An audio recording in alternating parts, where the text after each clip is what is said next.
गुणरत्न सदावर्ते यांनी जरांगेंवर जोरदार हल्लाबोल केलेला आहे। जरांगे दादा झाला का असा सवाल त्यांनी केला।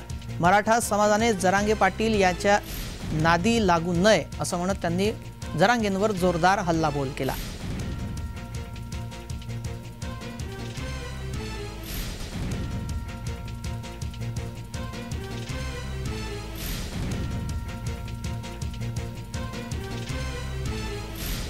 नाहीतर पुन्हा आंदोलन करू मुंबईकडे निघू असं त्यांची which Jarange, which Jarange, which Jarange. Jarange काय दादा झालाय? जरांगे ह्या पूर्वी सुद्धा बेकायदेशीर वर्तनासाठी मुंबईमध्ये येऊन धुडगूस घालू, मुंबईला वेटीस धरू, तेव्हा डॉक्टर गुणरत्न सदावर्तेच होता। वेशीमध्ये कायद्याचं उल्लंघन करून येता येत नाही हे दाखवून दिलेलं आहे। शिकलेलं आहे जरांगेने कायद्यातून।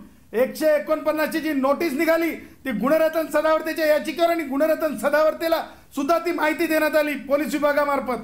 त्यामुळं जरांगेंनी स्वतःच्या फ्रस्ट्रेशनमध्ये नैराश्यामुळे शरद पवारांसारखे फुगवतात असं फुगू नये आणि मराठा भावांनी सुद्धा त्यांच्या नादी लागू नये हे मला डंके की चोट पे सांगायचं। पण राज्यपालांची नाहीतर पुन्हा आंदोलन करू मुंबईकडे निघू असं त्यांची which Jarange, which Jarange, which Jarange.